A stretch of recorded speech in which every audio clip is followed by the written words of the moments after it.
Бұл сабақта металдардың электр кедергілерінің температура табиғилығы жөнінде айтамыз. Яғни температура артқан сайын кедергі өседі. Бұны қалай түсіндіреміз? Металдар кристалл тордан тұрады, яғни құрылымы. Кристалл тордың түйіндерінде атомдар немесе иондар болады. Ол бізде қызыл түсті. Электрондар ол мына суретте жасыл түсті. Электр өрісі болмаған жағдайда электрондар ретсіз қозғалады, әртүрлі бағытта. Тоқ көзіне қосылғанда бізде электр өрісі пайда болады. Электр өрісі пайда болғанда электрондар реттеліп плюске қарай, яғни оң полюске қозғала бастайды. Мына жағы бізде оң полюс болсын, мына жағы теріс болсын. Оң полюске тартыла бастайды. Сөйтіп электрондар реттелген қозғалыс ол бізде электр тоғы деп өткен сабақта айттық. Енді осы электрондар қозғалыс барысында қызыл түсті біз мына атом немесе иондарға соғылғанда, былай түйіскенде, ол өзінің белгілі бір кинетик энергиясын жоғалтады. Бұл энергия осы атомдарға беріледі де, бұлар энергиясы көбейіп, одан сайын тербеле бастайды. Яғни металдар кристалл торлары бойында атомдар тербеліп тұрады. Яғни мына электрон соғылғанда энергиясы көбейіп, қатты тербеле бастайды. Соң тербелген сайын электрондар көбірек соғылады. Былай тербелгенде электрондар көбірек соғылады. Көбірек соғылған сайын электрондардың жылдамдығы азаяды, яғни электр тоғы азаяды, ал кедергі керісінше көбейеді. Сөйтіп, жаңа айтқандай, температура өскен сайын бізде кедергіде өсе береді. Енді осы өткізгіш кедергісінің температура тәуелділігін сипаттайтын формуланы жаздық. Бұнда R деген бізде Т, ол температурадағы белгілі бір температура кедергі, мысалы 20 градустағы, 200 градустағы, R0 деген 0 градустағы кедергі, альфа деген кедергінің температуралық коэффициенті. Сонда белгілі бір температура кедергіні табу үшін R-ны R0-ді көбейтеміз 1 плюс альфа-ға. Т деген температура. Меншікті кедергі болса, ρ-т сол жаңағыдай бір Т кедергі, Т температура кедергі, R0 0 градустағы кедергі, альфа деген температуралық коэффициент. Альфаның ол деген 1/273-тің 1 градус мәніне тең.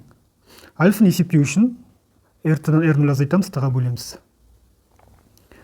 Электролиттер үшін керісінше температура артқан сайын кедергі азаяды. Себебі электролиттері заряд тасымалдайтын иондар температура артқан сайын иондар көбірек бөлінеді. Көбірек бөлінген сайын электр тоғы көбейеді, ал кедергі керісінше азаяды. Келесі ұғым бізде асқын өткізгіштер. 1911 жылы физик ғалым, голландтың физик ғалымы Камерлинг Онес сынаптың электр өткізгіштігін зерттеген кезде оның температурасын гелийге салып 4,1 кельвинге түсіргенде температурасын онда электр кедергісі күрт жоқ болады, яғни жойылады. Осыны байқап, бұл құбылысты асқын өткізгіш деген атауға ие болды. Асқын өткізгіш. Асқын өткізгіштер деп белгілі бір сындық температурада электр кедергілері кенет жойылатын ерекше өткізгіштерді айтады. Сындық температураны Т сын деп белгілейді. Сындық температура. Сонымен сындық температура деген кедергі жойылатын температура. Асқын өткізгішті кейін жоғары температурада болатын ашылды. 1986-87 жылдары. Енді осы өткізгіштерді, асқын өткізгіштерді бізде өндірісте көп қолданылады өмірде. Себебі ол деген энергияны үнемдейді 15%-ға дейін. Ол деген бізде мысалға электромагнитті қолданатын болсақ, оны болашақта өтеміз. Яғни магнит өрісін тудыратын. Бұны бізде сол жалғыз рельсті жүретін пойыздарда рельстердің түйіскен жерлерінде шусыз қозғала алатын электр пойыздар магнит жастық ретінде қолдануға болады. Бұны бізде жаңағы жоғары дамып келе жатқан бізде IT саласындағы нейросеть, жасанды интеллект, компьютер саласында көп қолданылады. Яғни оны еске сақтау мүмкіндіктері өте жоғары. Сөйтіп асқын өткізгіштер кеңінен қолданысқа ие болды. Келесі қарайтын ұғым бізде электр қыздырғыш аспаптар. Бұлар бізде күнделікті қолданып жүрміз. Бұған шамды, шәйнек, үтік, жылытқыш аспаптар айтуға болады. Бұлардың жұмыс жасау принципі, бұның ішінде қолданылатын қыздырғыш элементтер, олар деген бағанағы өте үлкен температураға шыдайды, және сол кедергілер көбейеді. Кедергілер көбейген сайын температура өскен кедергі көбейеді деп айттық қой. Кедергі артады, артқан сайын ол көбірек қызиды, қызғанда ол көбірек жылу шығады. Соның арқасында бізде жарық, жылу сияқты құбылыстар пайда болады. Осы қыздырғыштарды қолданатын элементтер ол деген негізгі екеуі, бұл нехром мен фехраль. Нехром ол никель мен хром қоспасынан тұрады, фехраль темір, хром, алюминийдің қоспасынан тұрады. Келесі танысатын ұғымы қысқа тұйықталу, балқымалы сақтандырғыштар. Мына суреттен көріп тұрғандай, бірінші суреттен мында бірнеше зат қосылып, бізде өрт шыққан, қысқа тұйықталу болып. Екінші суретте де бізде қысқа тұйықталу болып, өрт шыққан.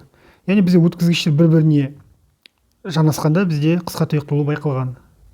Қысқа тұйықталу деген ол тоқ күшінің күрт өсуі. Сол кезде бізде өрт қаупі пайда болады. Қысқа тұйықталудың пайда болуының екі жолы бар. Бірінші жағдайда ол тоқ көзіне кедергісі өте аз аспапты қосқан кезде болады. Екінші жағдайда тоқ көзіне бірнеше құралды қатарынан қосқан кезде болады.